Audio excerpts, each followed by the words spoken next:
ओम गुरु ब्रह्मा गुरु विष्णु गुरुदेव महेश्वर गुरु साक्षात् परब्रह्म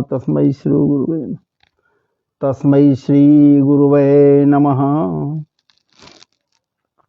गणेशाम्बिकाभ्यां नमः। माता महासरस्वत्यै नमः।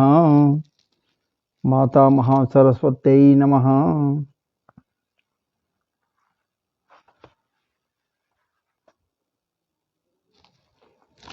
राधा तेरे चरणों की, राधा तेरे चरणों की, राधा तेरे चरणों की, राधा तेरे चरणों की। गर धूल जो मिल जाए, गर धूल जो मिल जाए, राधा तेरे चरणों की, राधे तेरी चरणों की। गर धूल जो मिल जाए, गर धूल जो मिल जाए, राधे तेरे चरणों की, राधा तेरे चरणों की। गर धूल जो मिल जाए, सच कहता हूँ मेरी, सच कहता हूँ मेरी। तकदीर बदल जाए, सच कहता हूँ मेरी। तकदीर बदल जाए, राधा तेरे चरणों की। गर धूल जो मिल जाए, गर धूल जो मिल जाए, सच कहता हूँ मेरी, सच कहता हूँ मेरी। तकदीर बदल जाए, राधा तेरे चरणों की। गर धूल जो मिल जाए, गर धूल जो मिल जाए, राधा तेरे चरणों की। ये मन बड़ा चंचल है, ये मन बड़ा, ये चित बड़ा चंचल है, ये मन बड़ा चंचल है। कैसे इसे समझाऊं, ये मन बड़ा, ये चित बड़ा चंचल है, ये चित बड़ा चंचल है। कैसे इसे समझाऊं, कैसे इसे समझाऊं। जितना इसे समझाऊं, जितना इसे समझाऊं, ये राधे जितना इसे, राधा रानी जितना इसे, हे राधे जितना इसे समझाऊं, जितना इसे मन को, जितना इसे समझाऊं, उतना ही मचल जाए। जितना इसे समझाऊं, उतना ये मचल जाए, उतना ये मचल जाए। राधा तेरे चरणों की, राधा तेरे चरणों की। गर धूल जो मिल जाए, राधा तेरे चरणों की।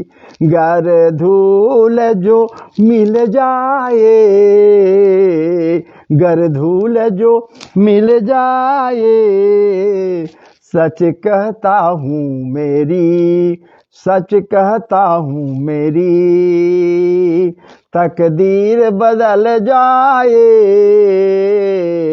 सच कहता हूँ मेरी। हाँ,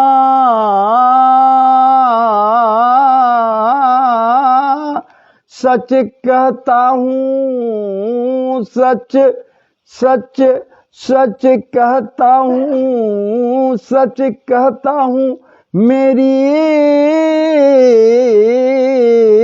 सच कहता हूँ मेरी, सच कहता हूँ मेरी, सच सच कहता हूँ मेरी तकदीर बदल जाए, राधा तेरे चरणों की गर धूल जो मिल जाए, सुनता हूँ तेरी, सुनता हूँ तेरी रहमत, ऐ राधे। राधा रानी की जय, महारानी की जय, ब्रजरानी की जय, बरसाने वाली की जय। सुनता हूँ तेरी रहमत, सुनता हूँ तेरी रहमत, दिन रात बरसती है, दिन रात बरसती है, सुनता हूँ तेरी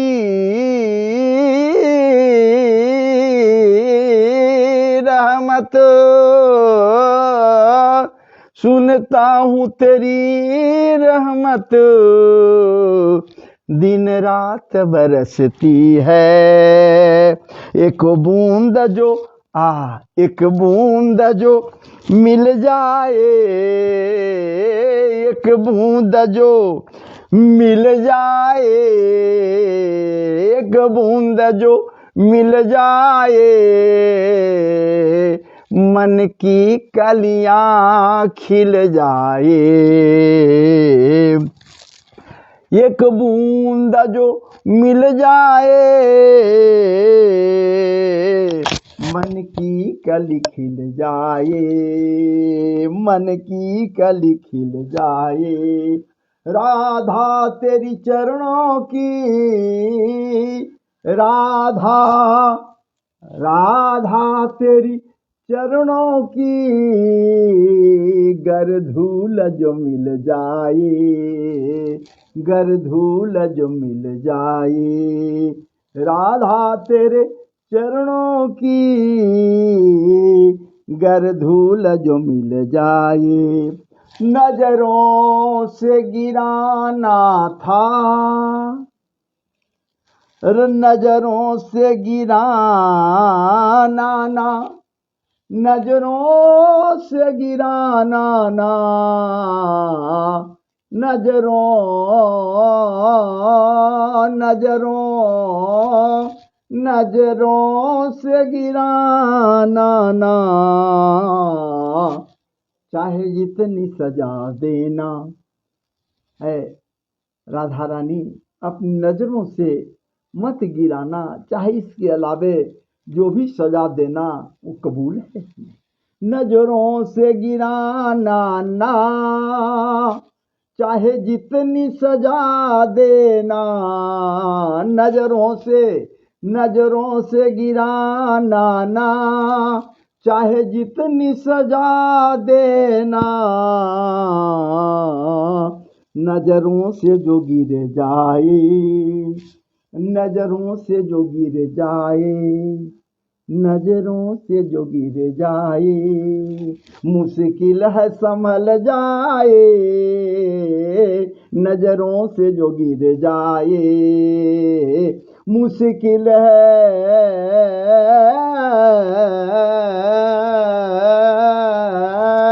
मुश्किल है संभल जाए, नजरों से जो गिर जाए, मुश्किल है संभल जाए, नजरों से जो गिर जाए, मुश्किल ही संभल जाए, मुश्किल ही संभल पाए, नजरों से जो गिर जाए, मुश्किल ही संभल पाए।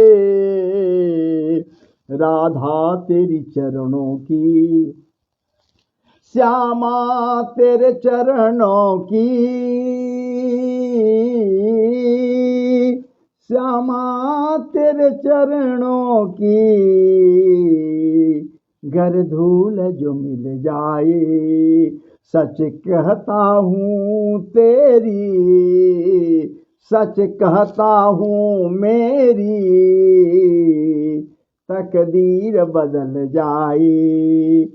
तेरी और मेरी में तो कोई अंतर ही नहीं है। मैं आपकी ऐ राधा रानी एक भक्त हूँ, तो मेरा और आप में अंतर क्या है? सच कहता हूँ मेरी तकदीर बदल जाए, राधा तेरे चरणों की, राधे इस जीवन की,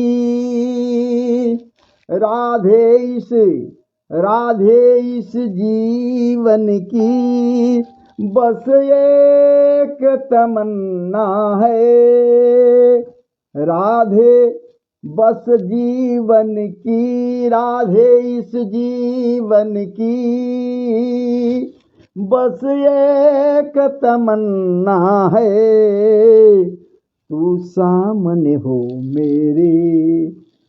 प्रियाजू, तू सामने हो मेरे, तू सामने हो मेरे, मेरा दम ही निकल जाए, तू सामने हो मेरे, मेरा दम ही निकल जाए, मेरा दम ही निकल जाए। राधा तेरे चरणों की, गर धूल जो मिल जाए, गर धूल जो मिल जाए, सच कहता हूँ मेरी तकदीर बदल जाए, सच कहता हूँ,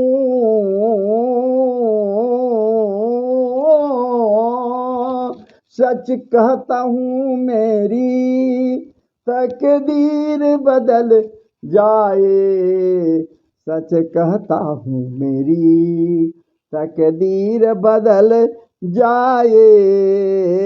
हमरो मन हमारो मन राधा, हमारो मन राधा, श्री राधा श्री राधा श्री राधा, हमारो मन राधा श्री राधा श्री राधा, हमारो मन राधा राधा राधा राधा राधा, हमारो मन राधा श्री राधा श्री राधा, हमारो मन राधा श्री राधा श्री राधा, भजो रे मन राधा श्री राधा श्री राधा, भजो रे मन राधा राधा राधा राधा राधा, भजो रे मन राधा श्री राधा श्री राधा, भजो रे मन राधा श्री राधा श्री राधा, हमारो मन राधा श्री राधा श्री राधा।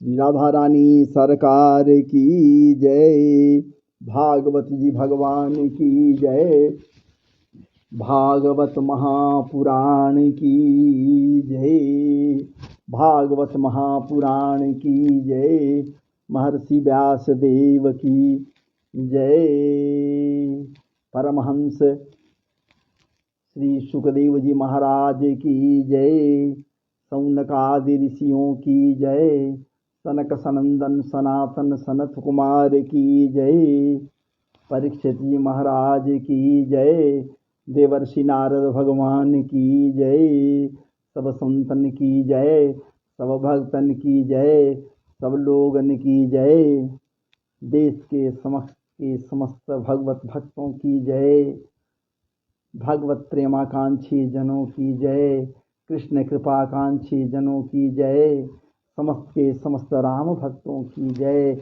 समस्त के समस्त शिव भक्तों की जय, समस्त के समस्त भगवत भक्तों की जय, समस्त के समस्त भक्तिमती माताओं की जय, बाल वृंद की जय, श्रद्धेय वृद्ध जनों की जय, गौ माता की जय। जय जय श्री राधे, जय जय श्री राधे, जय जय श्री राधे।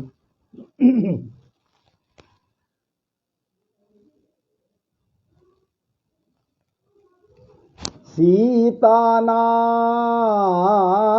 समारंभा,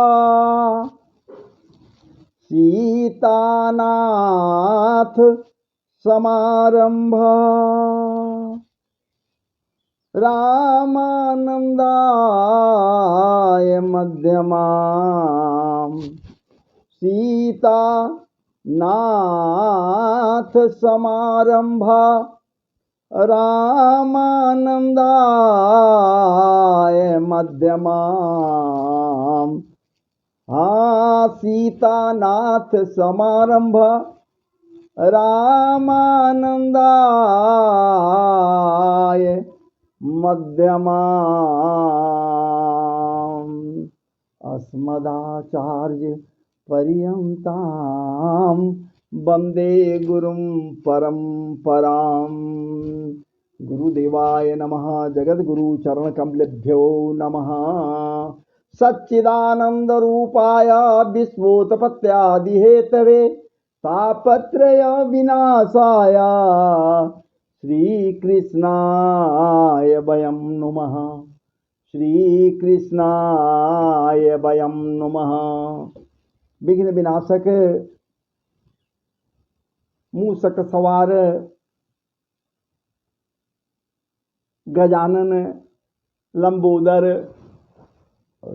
गणपति देव को स्मरण करते हुए भागवत जी के परम पवित्र वार्ताओं में प्रवेश करने को इच्छुक ये दास अभी तुरंत लाइव में फेसबुक पर लाइव हूँ, प्रवेश कर रहा हूँ।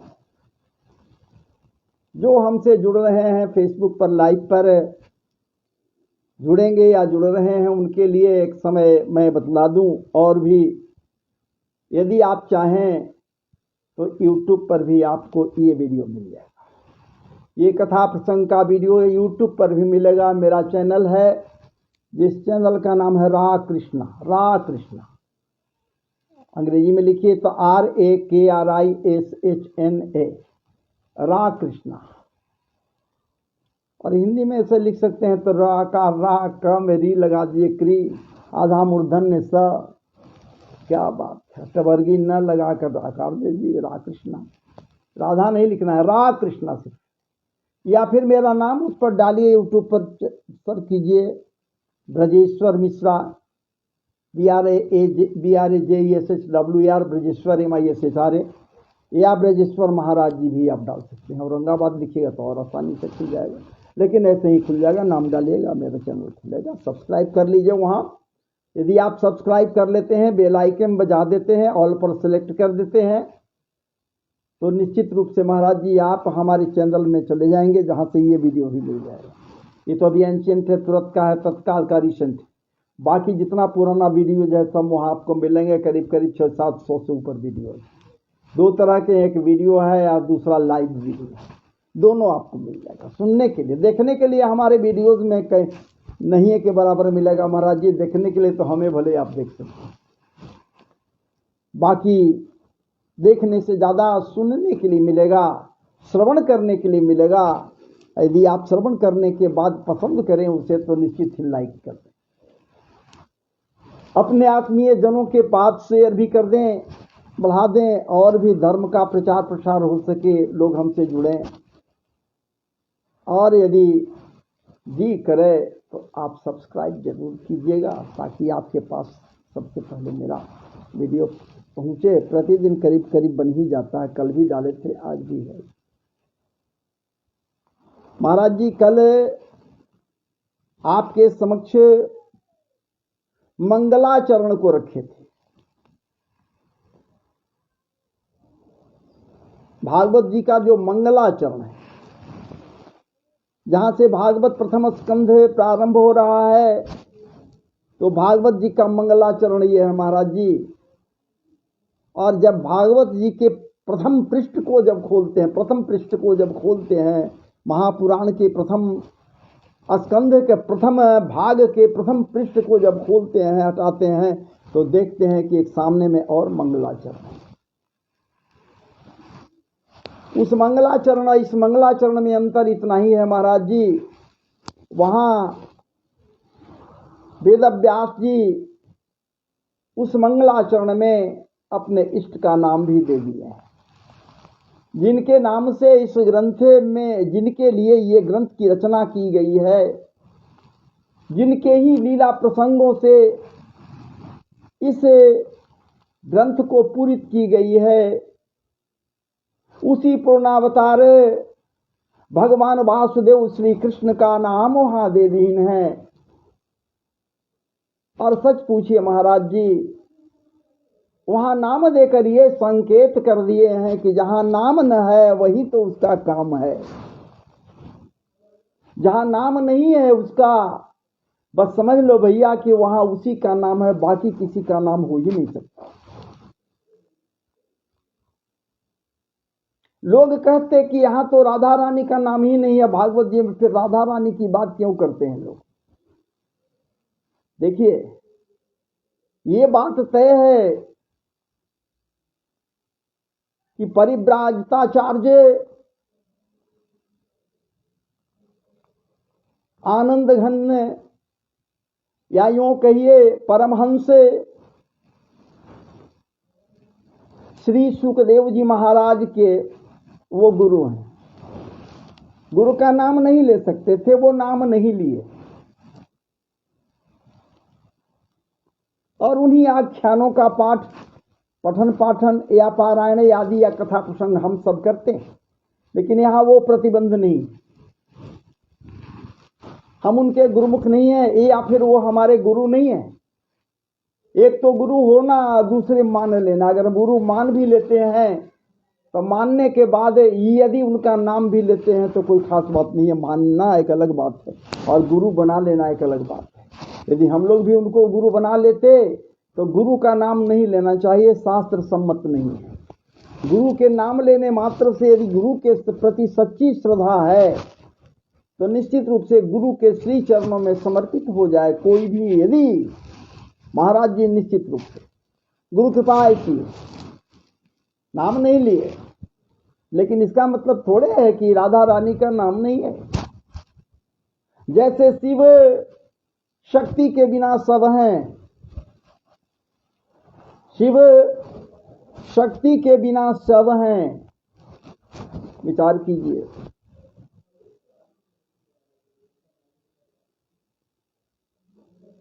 राजा रामचंद्र सीता के बिना हीन है महाराज जी, सदैव खिन्न रहते हैं। राम राज्य की परिकल्पना करने वाले श्री राम प्रभु भी शक्ति के बिना, माता सीता के बिना खिन्न है, उदास हैं। किसी कारणवश उन्हें वन्य प्रदेश में छोड़वा देना पड़ा था लखनलाल के द्वारा, लेकिन उदास है, खिन्न है।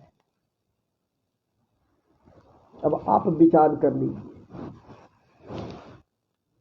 ऐसे परिस्थिति में करना क्या चाहिए, कर्तव्य क्या होता है?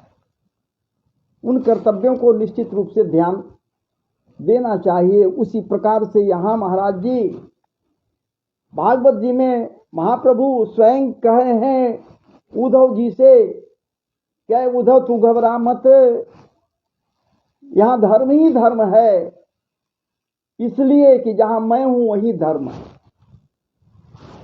और मैं तुमको बतला दिया, घबरा मत, मैं कहीं जा नहीं रहा हूं, अपने गोलोक धाम भी नहीं जा रहा हूं, जा भी रहा हूं तो कोई फर्क नहीं, मेरा जाना हुआ ना तो ये लगाव लीला है मेरा।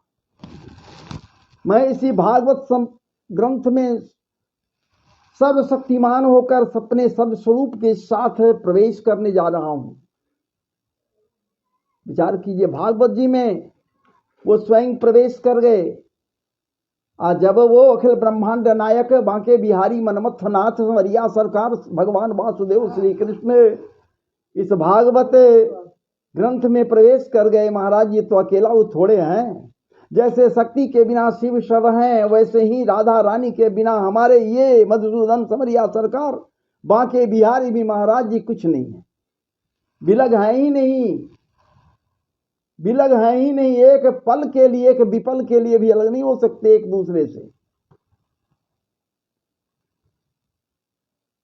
पाद में कंग गच्छति, एक पैर भी एक कदम भी इधर नहीं बढ़ा सकता वृंदावन को छोड़कर। वृंदावन क्या भैया, वृंदावन जहां राधा रानी की बास है, कर्ण कलिकाओं से, कलियों से, पुष्पों से, वृक्षादि से आवाजें यदि आती हैं तो बस वही राधे श्री राधे श्री राधे श्री राधे।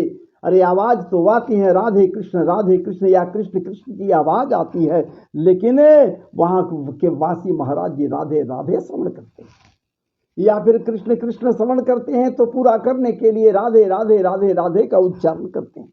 वहां के वासी ब्रजवासी नाम विचार कीजिए,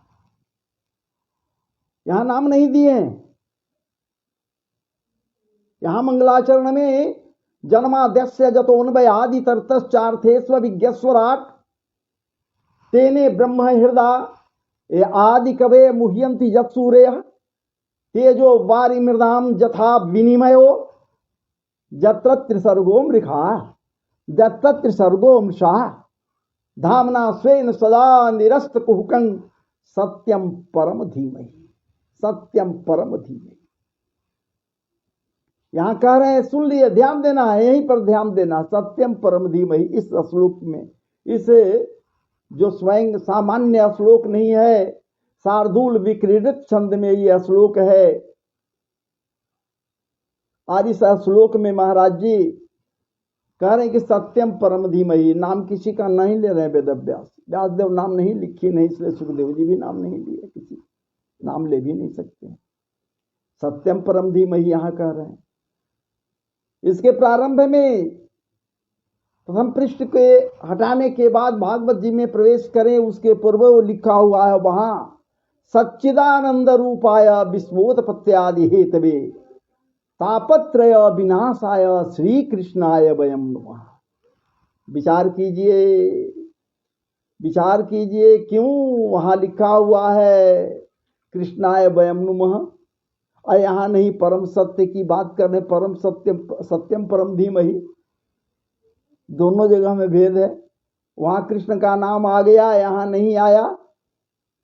हर लोग जानता है, प्रत्येक लोग जानता है भागवत की रचना कृष्ण के कृपा स्वरूप हुआ है, या यूं कहिए कि समस्त रचनाओं के पूरा करने के पश्चात जब खिन्न हो गए तो नारद जी के मार्ग निर्देशानुसार क्रीम निचोड़कर भागवत के रूप में महर्षि वेदव्यास एक महाग्रंथ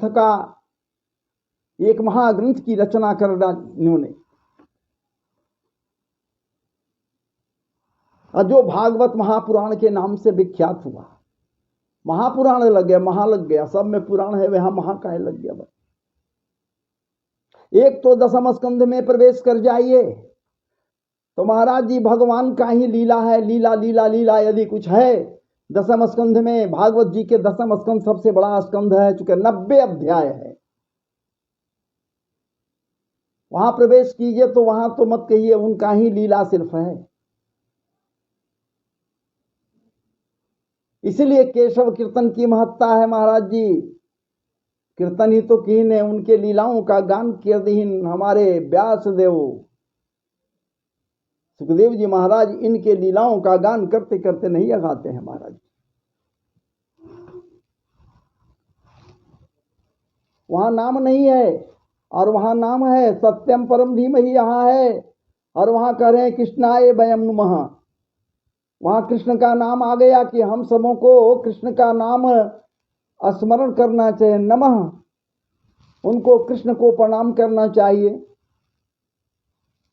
क्यों भाई? तीनों प्रकार के तापों को दूर करते हैं वो, उनकी कृपा यदि हो जावे, जो सत्य चित आनंद है, सच्चिदानंद है, और सच्चिदानंद की कृपा यदि किसी के ऊपर हो गया, हम सामान्य जन हैं, सामान्य मानव हैं, हम अल्प बुद्धि के हैं, मंद बुद्धि वाले हैं, अल्प ज्ञान वाले हैं, लेकिन अल्पभाषी नहीं है महाराज। ये बड़ बोले तो हम सब के सब हैं।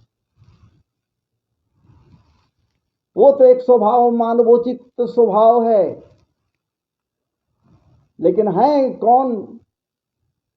हम उसी के संतान तो हैं जो त्रिगुणात्मक है।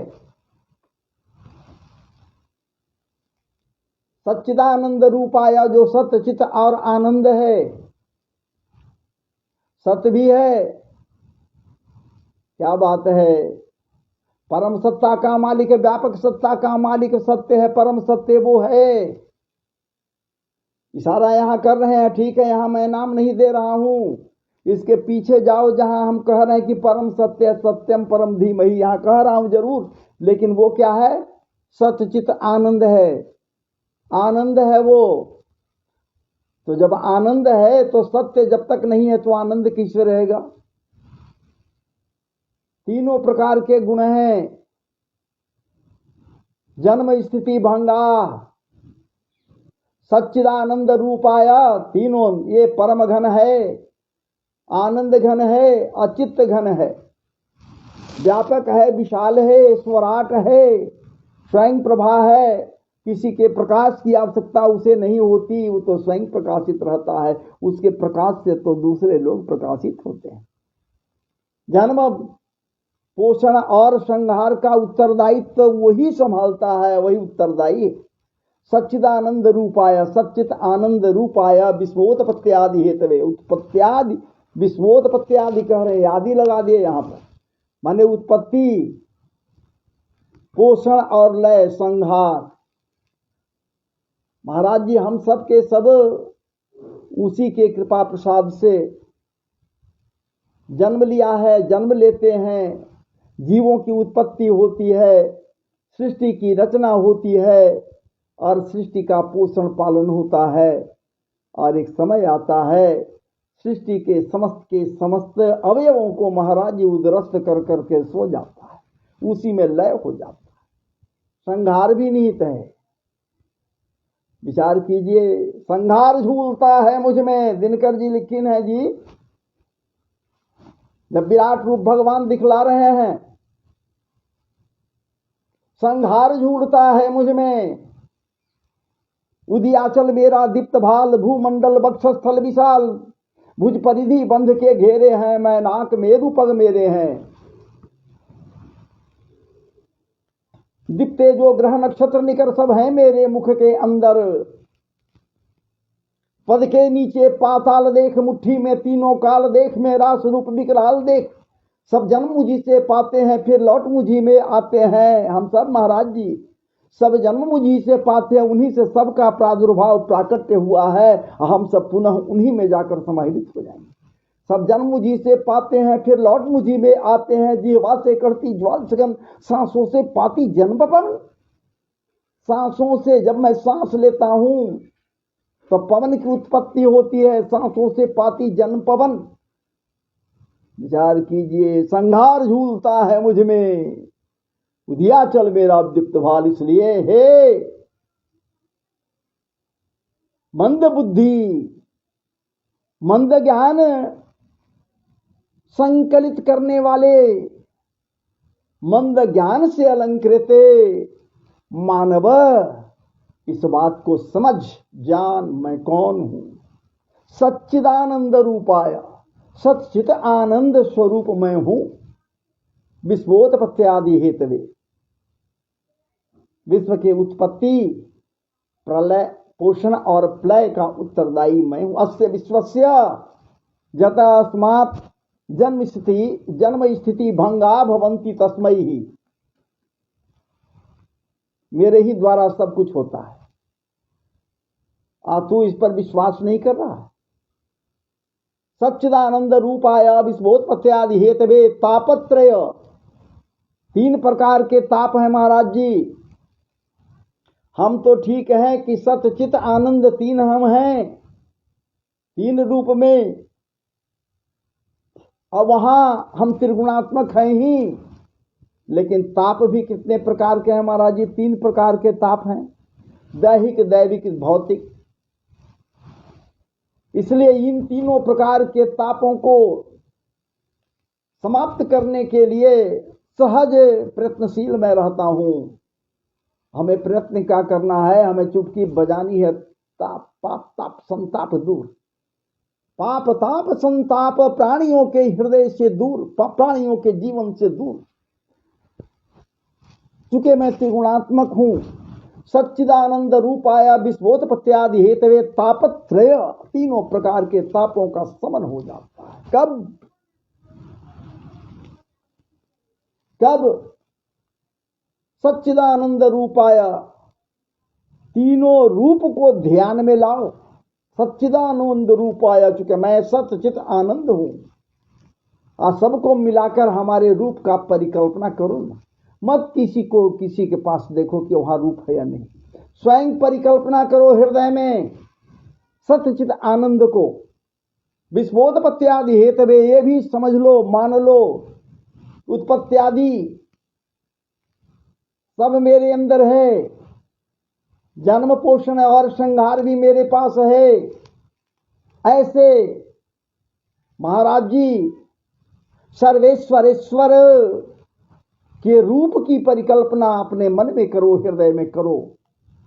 मत किसी रूप को देखो, मत किसी मूर्ति को देखो, लेकिन परिकल्पना करो एक शक्ति है जिसका ऐसी ऐसी बात है।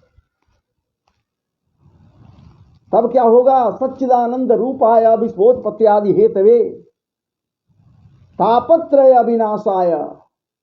और ये भी परिकल्पना करो कि जो मेरे भीतर या समस्त जनमानस के भीतर में 3 प्रकार के ताप हैं, जिन तापों से सदैव मानव भयभीत रहता है।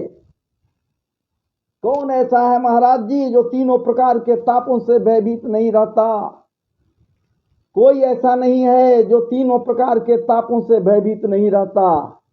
और यदि कोई अहंकार बस कह देता है कि मारो, हमको कोई भय नहीं है, जैसे कहने वाला रावण था, अहम ब्रह्मास्मि, फिर भी भय था महाराज जी, उसे जानकारी थी। कंस कहने वाला था, लेकिन कंस को खूब जानकारी थी, सदैव कृष्ण कृष्ण कहा करता था।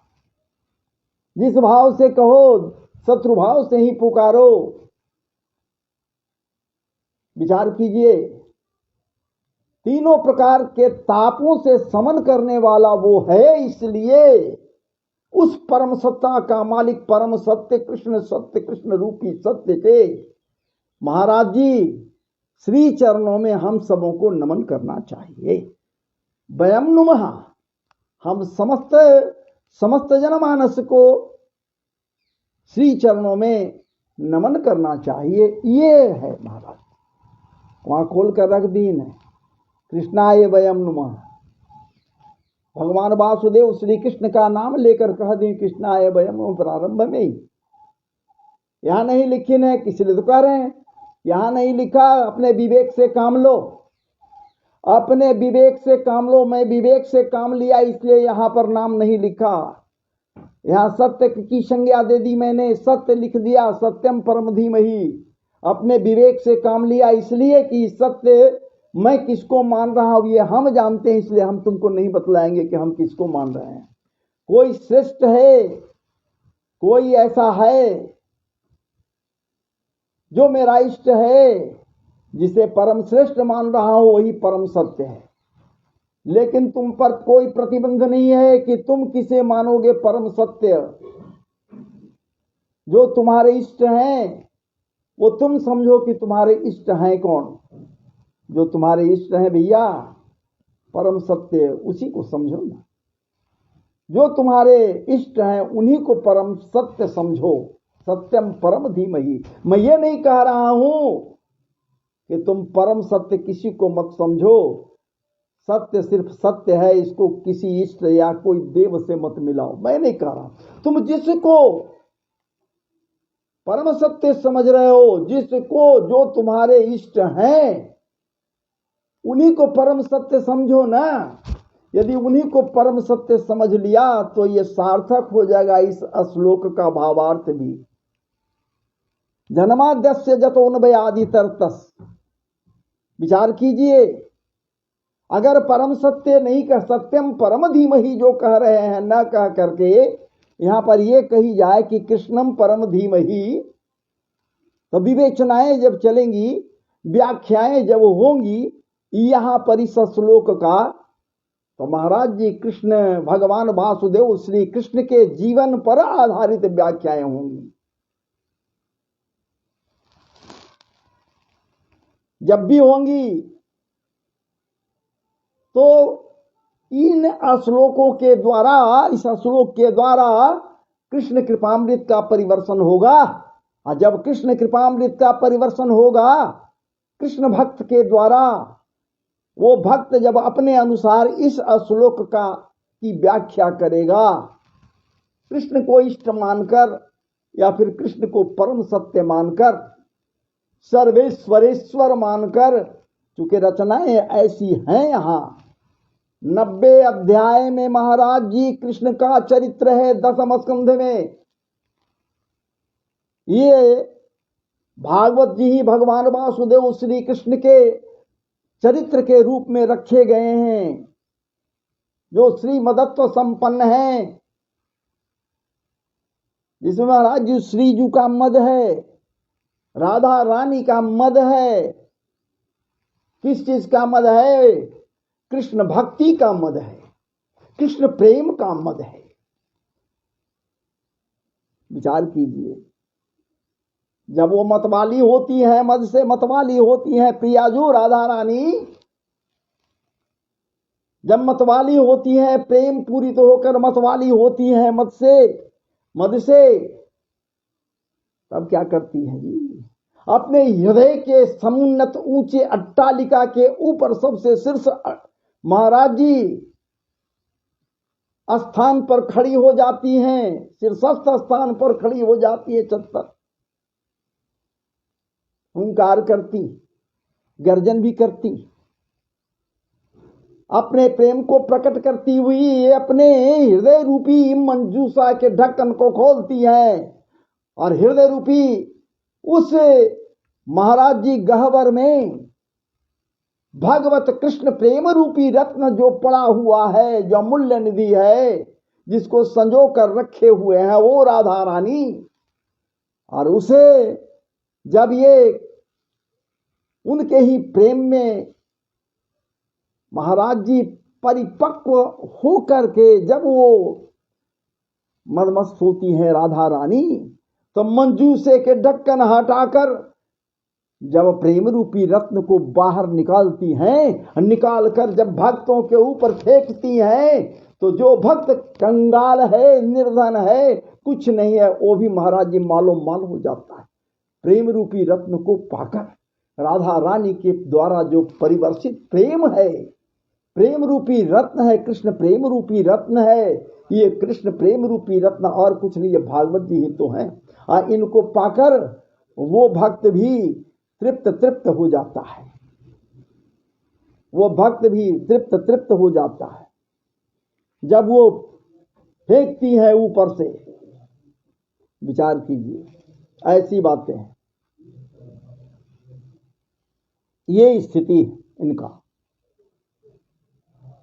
और इसी प्रकार से यहां पर इस मंगलाचरण के श्लोक को जब हम लेकर चलते हैं, आगे बढ़ते हैं, जन्माद्यस्य जतोन्वयादि तरतश्चार्थेष्व, कृष्ण परक बनाइए ना इसको, तो कृष्ण परक भी ये श्लोक का भाव होगा।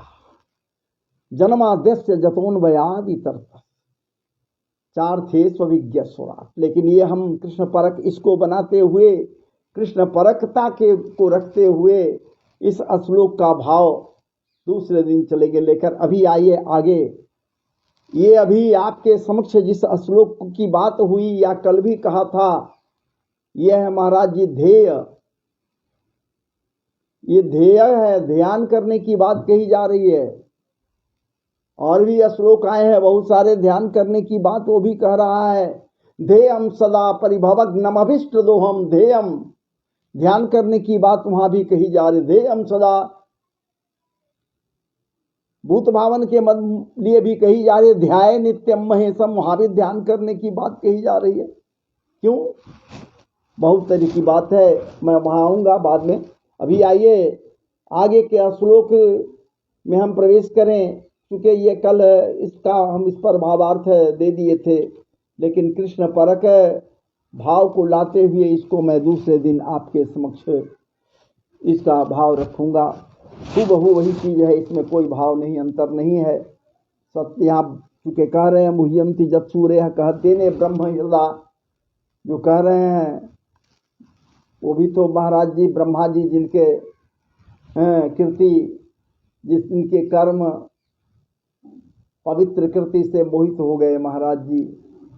मुह्यंती ब्रह्मा जी की बात छोड़िए, एक से एक प्रभुत्व संपन्न विद्वत जन भी मोहित हो जाते हैं। तो चलिए वहां नहीं आगे बढ़े। धर्म प्रोजित कैतवोत्र परमो निर्मत्सराणाम सताम वेद्यम वास्तवमत्र वस्तु शिवदम तापत्रयोन्मूलनम। श्रीमद्भागवते महामुनिकृते किं वा परेरेश्वर सद्यो हृदयवरुद्ध तत्र कृतिभिः शुश्रूषुभिस्तक्षणात्। यहाँ पर है ये श्लोक है जो द्वितीय मंगलाचरण है, दूसरा मंगलाचरण है। ये स्पष्ट कर रहा है जो कि धर्म प्रोजित कैतवोत्र परमो। धर्म क्या है? ये महाराज जी गेय है, ये श्लोक है, गेय है। और इस श्लोक के द्वारा जो बतलाई गई है वो सामान्य बात नहीं बतलाई जा रही है, लेकिन एक बात इतना जरूर है कि अवगाहन कर तो देखिए। धर्म प्रोजित कैतवोत्र परमो। पवित्र धर्म क्या है? पवित्र धर्म वही है जो कैतव रहित हो, कपट रहित हो। जहां कैतव आ गया, कपट आ गया, वो परम पवित्र या पवित्र धर्म नहीं होगा। धर्म प्रोजित कैतवोत्र परमो। विचार कीजिए, कहते हैं कि धर्म प्रोजित कैतवोत्र परमो, और वही धर्म पवित्र धर्म है जहां कपट नहीं है। निष्कपट भाव से कोई भी कृत्य किया जाए किसी के समक्ष, किसी के लिए, वही परम धर्म है। निर्मत्सराणाम सताम। जहां निर्मत्सरता की बात की जाए, मत्सरता न हो, मत्सरता का त्याग हो, मत्सरता की त्याग के संबंध में वार्ताएं की जा रही हो। मत्सर मतलब ईर्षा, डाह। जहां मत्सर है, ईर्षा है, डाह है, महाराज जी इससे अपवित्र धर्म और कहीं कुछ धर्म है ही नहीं। धर्म की बात ही उसे नहीं करेंगे, यह पवित्र ही नहीं। ये महाराज जी धर्म हो ही नहीं सकता। धर्म प्रोजित कैतवोत्र परमो। जो कपट रहित है धर्म, स्पृहा रहित है धर्म, या फिर कर्म जो कई कपट रहित कर्म किया जाए, या फिर स्पृहा रहित कर्म किया जाए, डाह रहित कर्म किया जाए। ऐसा न हो कि किसी को देख लिए विकास को बढ़ रहा है, राम राम ये तो बड़ा गलत हो गया, वो तो आगे बढ़ रहा है, हम तो पिछड़ गए। पिछड़ जा रहे हैं, वो तो बढ़ गया। इस तरह की बात है, इस तरह की भावनाएं यदि जग रहा है तो धर्म नहीं हुआ, तो परम धर्म क्या कि कुछ धर्म ही नहीं हुआ, अधर्म हो जाएगा, पाप हो जाएगा। यही तो धर्म प्रोजित कई तब परमो निर्मत्सराणाम सताम, इसलिए कह रहे हैं कि निर्मत्सर हो जा। भागवत जी में प्रवेश करने के लिए कुछ शर्त है महाराज जी। वही आदमी प्रवेश का अधिकारी होता है जो रसिक नहीं है। विचार कीजिए, रसिक नहीं है वो प्रवेश करके क्या करेगा? रूखा सूखा है, भागवत जी में प्रवेश करके क्या करेगा जी? है? जो रसिक नहीं है वो भागवत जी में प्रवेश करके क्या करेगा? वो रूखा सूखा आदमी। यहाँ तो रसिक आदमी को आ जाना चाहिए ना, जो रस की बरसात कर दे, रस की बरसात से रस की बूंदों को महाराज जी बूंद बूंद तक निचोड़ ले। यहाँ रसिक आदमी की आवश्यकता है। तो जो रसिक हो और भावुक हो, रसिक भी हो और भावुक भी हो, बस उसी की आवश्यकता है यहाँ।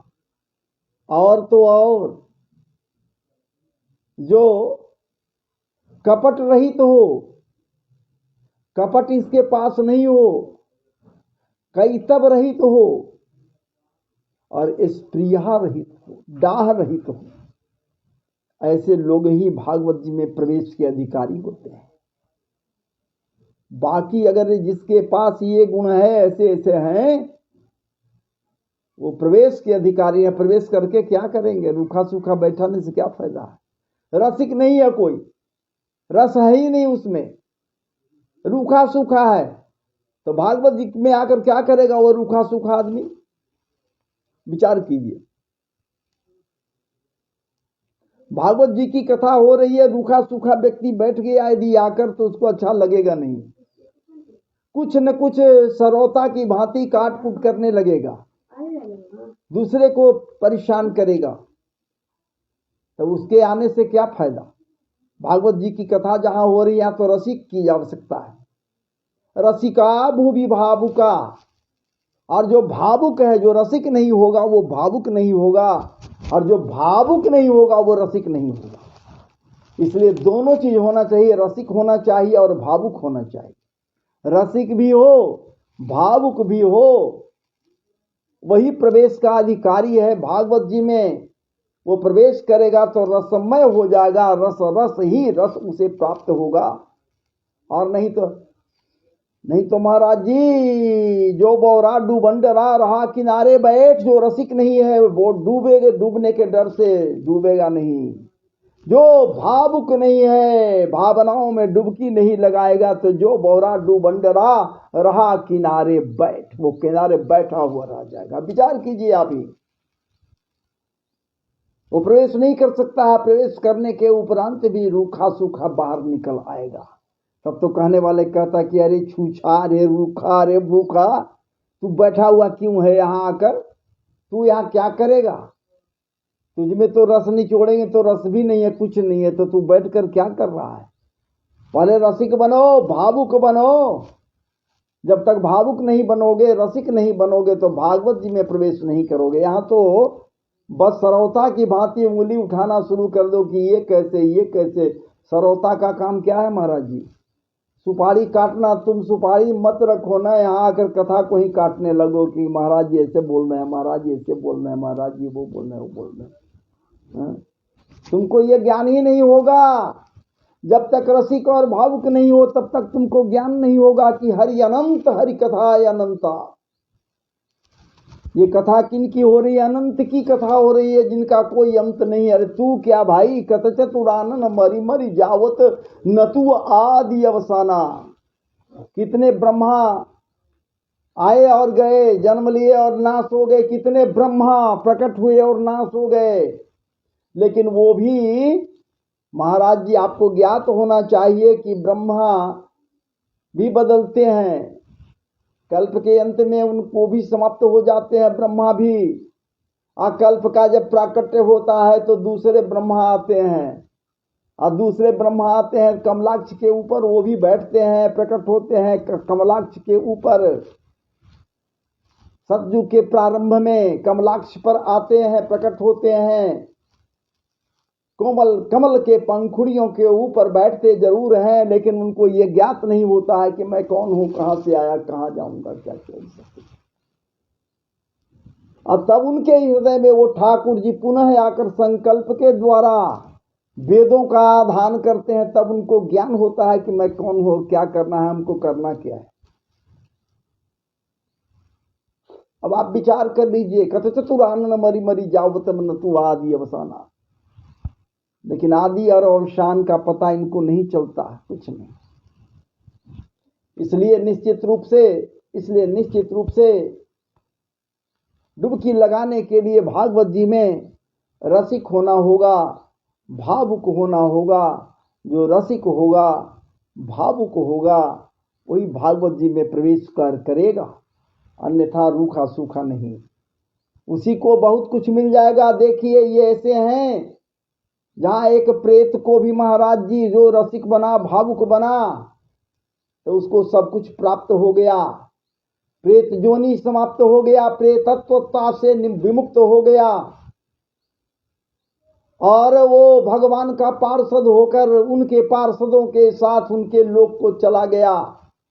एक प्रमाण ये, दूसरे प्रमाण और है महाराज जी, महान पापी अजामिल, महापापी अजामिल, जो पापी पाप कर्मों में सदैव पचता है, दूसरे के स्त्रियों की मर्यादा का हनन करने के लिए तत्पर रहता है, जो दूसरे के धन संपत्ति पर आघात करता है, गिद्ध दृष्टि डालता है, लूट लेता है, खसोट लेता है, डाका डालता है, जो वेश्यागामी है, वेश्याओं को पत्नी बनाकर रखने वाला है, उनसे बच्चों को जन्म देने वाला है, वो पापी अजामिल भी महाराज जी क्या बात है, इनके नाम लेने मात्र से तर गया, उबर गया। वो भी रसिक बना, भावुक बना, रसिक भी बन गया, भावुक भी बन गया। चूंकि ये शक्ति है, ये मुक्ति दाने न गर्जती। किसी प्रकार का कोई पापी से पापी पाप करता हो, यदि पापात्मा है, और वो भी यदि महाराज जी इनके शरण में चला जाता है। कहीं गजेंद्र पढ़ने गया था बुद्धिमानी को, कोई विश्वविद्यालय में जाकर पाठन किया था गजेंद्र, त्रिकूट पर्वत के सरोवर में रहने वाला वो गजेंद्र, जिसे ग्राह खींचकर भीतर ले गया था, जल के भीतर कहीं गया था भक्ति का पाठ पढ़ने, नहीं महाराज जी कहीं नहीं गया। और जब वो पुकारा, हे गोविंद राख शरण अब तो जीवन हारे, तो गोविंद महाराज जी जीवन को बचाने के लिए तत्पर हो जाते हैं। अजामिल के लिए महाराज जी क्या नहीं किए, मुक्ति दाने न गर्जती। भागवत जी तो मुक्ति देने के लिए गर्जन कर रहे हैं, मुक्ति दाने न गर्जती, ऐ कली आजा, मैं भी ताल ठोक कर तैयार हूं, देखूं तुझमें कितना दम है। अब आप विचार कीजिए जी, तो धर्म कैसा होना चाहिए, समुन्नत समुज्वल धर्म हो, समुज्वल कर्म होना चाहिए, परिष्कृत कृत्य होना चाहिए, परिमार्जित कृत्य होना चाहिए। आप जो काम करें महाराज जी परम पवित्र काम हो, ये ना हो कि कान जो आपका उसका उसको सुनने का काम है, श्रवण करने का काम है, इस कान के छेद से महाराज जी गलत चीज को यदि श्रवण करते हैं, ये कान का छिद्र न समझकर इसे सांप का विवर समझना चाहिए, नाग का विवर समझना चाहिए, ये अशुद्ध छिद्र इसे मान लेना चाहिए। विचार कीजिए, गंध लेने के लिए नासिका रंध्र है, इस नासिका रंध्र के द्वारा उत्तम गंध मिलता है तो मिजाज प्रसन्न होता है। वही यदि बदबू यदि नाक से भीतर जाता है तो चित्त की प्रसन्नता बढ़ती नहीं। विचार कीजिए, गंध दुर्गंध से परिपूरित हो जाता है। कहने का मेरा तात्पर्य है कि समुत्तम कृत्य जो करता है, समुत्तम कार्य जो करता है, परिष्कृत कृत्य जो करता है, तो वही परम पवित्र धर्म माना जाता है, वही धर्म है। झूठ बोलना धर्म नहीं है, सत्य बोलना धर्म है। तब तो भक्ति माता, तब तो सनकादि ऋषि कहते हैं कि ये मानवा कृतस्तु पापा सदा दुराचार रता विमार्गगा। ये मानवों का प्रवृत्ति है, ये मानवोचित भावना है, मानवोचित विचार है। मानव सदैव दुराचार में रहते हैं, दुष्कृत्य करते हैं। दुष्कर्म करने के लिए इनको महाराज जी प्रेरणा कहीं इधर उधर से नहीं, भीतर जो रावण बैठा है वही तो प्रेरित करता है। पाप कर्म को करने के लिए, पाप को बढ़ावा देने के लिए हृदय, महाराज जी हृदय को उसमें राम भी बैठा है, रावण भी बैठा है। रावण जो बैठा है वो दशानन यहाँ नहीं है, यहाँ 1000 मुंडी वाला रावण है। ये कह रहा है कि तू ऐसे कर, ऐसे कर, ऐसे कर। गलत कृत्य करवाने के लिए रावण तत्पर है, लेकिन राम जो बैठा हुआ है महाराज जी कमजोर बना हुआ है, वो रोक नहीं पा रहा। वही तो धर्म है। आज जिस समय उस रावण के ऊपर, 1000 मुंडी वाला रावण के ऊपर ये राम हावी हो जाते हैं, रावण रूपी धर्म हावी हो जाता है, तो रावण का अस्तित्व समाप्त हो जाता है। इसलिए धर्म प्रोजित कई तवत्र परमो, परम धर्म की बात कही जा रही है। तो परम परिष्कृत धर्म वही है जो कैतव रहित हो, कपट रहित हो। और नहीं तो यहाँ तो कपट करने के लिए बाप से बेटा तैयार है, और बेटा से भाई तैयार है, भाई से भाई तैयार है, माता से बेटा तैयार है, बेटा से माता कपट करने के लिए तैयार है लोग। अगर ये कपट को त्याग देता, यदि कपट संपन्न हो जाता, कपट ही समाप्त हो जाता, लोभ मद मोह समाप्त हो जाता, तो ये स्वर्ग हो जाता जी महाराज जी। ये सतयुग आ जाता। आज वाली बात उस समय नहीं थी। आज क्या हो रहा है, बुजुर्ग वृद्ध जो हैं घर में, उनको ले जाकर वृद्धाश्रम का रास्ता दिखला दिया जा रहा है। वृद्धाश्रम में उनको रहने के लिए हो जाता है, जाइए आप यहीं रहिए। विचार करो जरा भैया, पाप की बढ़ोतरी हो रही है। पाप कर्म में ए मानवा कृतस्तु पापा सदा दुराचार रता विमार्गगा। सब के सब विमार्ग में लगे हुए। क्रोधाग्नि दग्धा कुटिराश कामिना सप्ताह यज्ञ न कलो पुनंतिता। वैसे लोग भी यदि साप्ताहिक यज्ञ करते हैं सत्य ये, तो निश्चित रूप से वो भी पवित्र बुद्धि वाले, विचार वाले हो जाते हैं। वही कह रहे हैं कि धर्म प्रोजित कई तबोत परमो निर्मत्सराणाम सताम वेद्यम वास्तव मत्र वस्तु शिवदम तापत्रयूनमीलनम। महाराज जी, और यदि वो सत्य स्वरूप भगवत भक्त या भागवत का आश्रय लेते हैं, तो महाराज जी ये कल्याणकारी शिव है, वो अत्यंत ही प्रसन्न होते हैं। शिव जो कल्याणकारी हैं, उनकी कृपा बरसती है। जहां राम की पूजा होती है, राम को प्रसन्न किया जाता है। जहां कृष्ण की पूजा होती है, कृष्ण की प्रसन्नता को बढ़ाने के लिए उपासनादि यज्ञादि कृत्य किया जाते हैं, वहां स्वयं भुवन भाग ये महाराज जी श्याम सदाशिव प्रसन्न होते हैं, भोले बाबा प्रसन्न होते हैं। जो कल्याणकारी हैं, शिव हैं कल्याणकारी। तो धर्म प्रोजित कई तबुत परमो निर्मत्सराणाम सदाम वेद्यम वास्तव मत्र वस्तु शिवदंग। ऐसा वस्तु, जो वस्तु और कुछ नहीं है। वस्तु कुछ है जी, वस्तु तो बस एक ही है। बाकी जितना वस्तु है वो सब मिथ्या है, सब नाश होने वाला वस्तु है। एक ही वस्तु है जो नाश नहीं होता। और वस्तु कहाँ रहता है महाराज जी? तो कभी जाइए वृंदावनीय परिवेश में, मन में धारणा बनाइए उस रूप के प्रति, तो वस्तु संभवतः आपको मिल जाएगा, ध्यान में आ जाएगा। पा भी जाइएगा या कहीं भी बैठिए, बैठकर ध्यान कीजिए उस वस्तु जो सामले सलोने संवरिया सरकार के रूप में है, जिसका नाश कभी नहीं होता। विचार कीजिए, वस्तु एकमात्र वही है जो वास्तविक वस्तु यदि कुछ है तो एकमात्र वही वास्तविक वस्तु है, अन्यथा कोई वस्तु नहीं है जी। है कहीं कोई वस्तु नहीं है। इसलिए तो बिलमंगल जी भी कहते हैं, यहाँ तो ये कहीं रहे हैं, भागवत जी में आ ही गया। व्यासदेव कहने बिलमंगल जी भी कह रहे हैं, अस्ति स्वस्तरुणी कराग्र, अस्ति स्वस्तरुणी कराग्र विगलत कल्प प्रसूना प्लुतंग। देखिए जरा वो क्या करें, बिलमंगल जी क्या करें।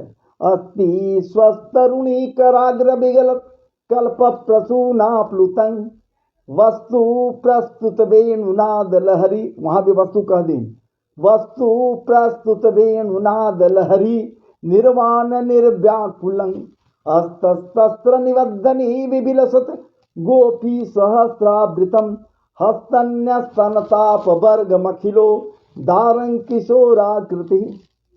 वस्तु कह रहे हैं, वो भी विचार कीजिए, वो भी वस्तु कह रहे हैं। बिलमंगल जी भी वस्तु कह दिए, नहीं यहाँ भागवत जी भी कह रहे हैं कि वस्तु है।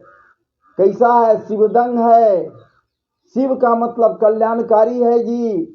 वो वस्तु ऐसा है कि वह उस वस्तु के आश्रय में कोई चला जाए, उसके चाह में व्याकुल हो जाए, पागल हो जाए। पागल समझे संसार मुझे, यदि पागल हो जाए उस वस्तु की चाह में, इच्छा में, तो निश्चित रूप से महाराज जी वही तो सहज वस्तु है, बाकी वस्तु कहीं कुछ है ये नहीं है।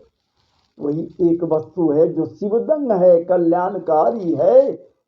जब उसके चाह में राह बनाने लगता है लोग, तो कल्याणकारी वो वस्तु स्वयं हो जाता है। ऐसा वस्तु है। धर्म प्रोजित कई तो भूत परमो निर्मत्सरा नाम सदाम वेद्यम वास्तव मात्र वस्तु। वास्तविक वस्तु यदि कुछ है तो वही है जो सबको के लिए कल्याणकारी वस्तु है, जो धर्म के मर्यादा को समझता है, जो धर्म की मर्यादा को समझता है, धर्म के आश्रय में रहता है, धर्म धुरंधर है, उसके लिए वो वस्तु कल्याणकारी हो जाता है।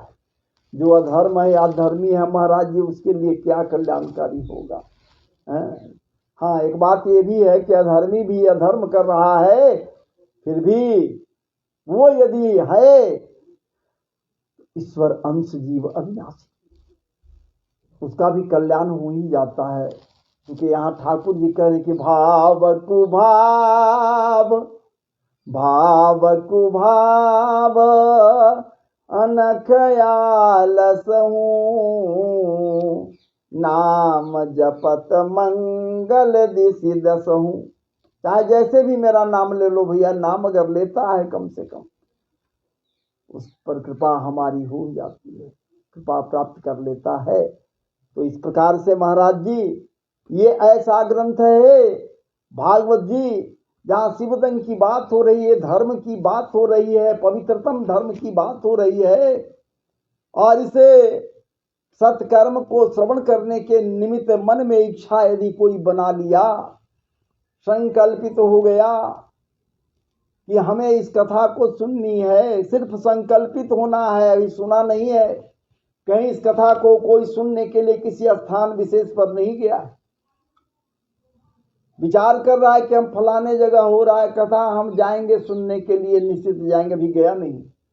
विचार मात्र से, सोचने मात्र से, संकल्प मात्र से कि मुझे कथा सुनने जानी है, वो परमात्मा अखिल ब्रह्मांड नायक कारण करुणा वरुणा रे, वो महाराज जी अखिल रसामृत सिंधुसार विग्रह, इसके हृदय में जो संकल्पित हुआ उसके हृदय में आकर बंदी हो जाता है, निवास नहीं करता, बंदी हो जाता है, कैद हो जाता है, छूटता नहीं है महाराज जी जब तक कथा प्रसंग समाप्त नहीं हो जाता। जब सुनने के लिए आतुर कोई हो जाता है, संकल्पित हो जाता है, ये गुण है इनका। और एकमात्र हृदय के शुद्धि को, मन की शुद्धि को बनाए रखने के लिए, अशुद्धियों के नाश के लिए कोई साबुन यदि है तो और कोई दूसरा साबुन सोप नहीं है, भगवत कृपामृत रूपी सोप और साबुन है महाराज। उनके नामामृत के जाप से निश्चित रूप से हृदय शुद्ध हो जाता है, दूसरा कोई उपाय नहीं हो सकता है हृदय की शुद्धता के लिए। इसलिए कहा गया है ए तस्मात् परम किंचन मनः शुद्धि न विद्यते, मन की शुद्धि के लिए और कोई सहज उपाय है ही नहीं है जिससे कि मन की शुद्धि हो जाए, चित्त की सुंदरता बढ़ जाए, चित्त की शुद्धि हो जाए। इसलिए निश्चित रूप से महाराज जी तीनों प्रकार के तापों को मिटाने वाला ये भागवत है। तब तो कह रहे हैं कि धर्म प्रोजित कही तबुत परमो निर्मत सनानाम सदाम वेद्यम वास्तव मत्र वसु शिवदम तापत्रयोन्मूलनम। जैसे ही शिवदम, जैसे ही कल्याणकारी उस वस्तु की आराधना करते हैं, जैसे उस वस्तु को हृदय में धारण करते हैं तो तीनों प्रकार के तापों का, दैहिक दैविक भौतिक तापा, तीनों प्रकार के तापों का शमन हो जाता है। तीनों प्रकार के तापों का कोई अस्तित्व ही नहीं रह जाता, ये नाश हो जाते हैं। तो फिर इसके अलावे कोई साधन और शास्त्र से क्या प्रयोजन, क्या लाभकर है और कोई शास्त्र या साधन? ये बड़ी आसान सा है, इसके आश्रय में आइए, न पूजिए, न उपासना कीजिए, न अगर मिल गया कथा श्रवण करने के लिए तो कहना ही क्या है। विचार सिर्फ कर लिए, मन में सोच लिए तो हृदय में आकर परमात्मा है वो, जिसको आप परम सत्य मान रहे हैं, वही ठाकुर जी आकर बंदी हो जाएगा। और क्या चाहिए, इससे बड़ी उपलब्धि और क्या होगा जी महाराज। तो इस प्रकार से आपके समक्ष इस श्लोक के भाव को ये दास रखा। आगे दूसरा एक श्लोक आएगा, जो पेय है, जो फल है, रसमय है, जो पेय है, इसको हम आज नहीं रखेंगे, आपके समक्ष रख दे रहे हैं। श्लोक को सिर्फ व्याख्या करूंगा मैं कल।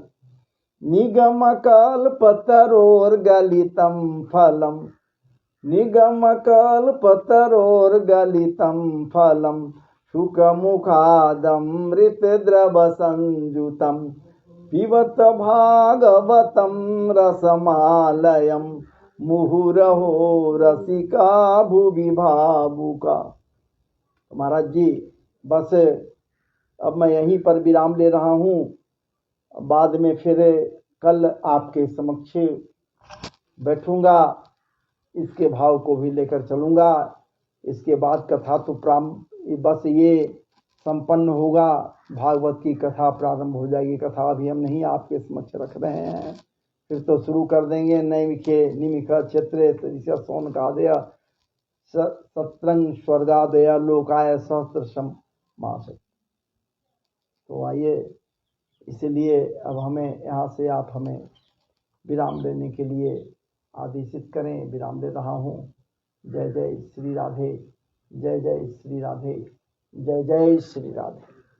वृंदावन बिहारी लाल की जय।